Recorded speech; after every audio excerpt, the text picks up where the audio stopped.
مٹاتا ہے وطن سے آج وہ فرقہ پرستی کو، کفر و جبر و استبداد، ظلم و جور پستی کو، عطا کرتا ہے اپنا فیض وہ ہر ایک ہستی کو، بساتا ہے وہ اپنے ملک مظلوموں کی بستی کو، وہ جھنڈا جو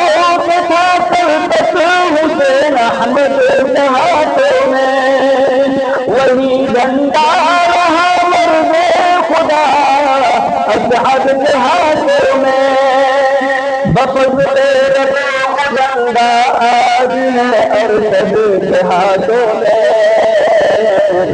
دعائے رہے اب تا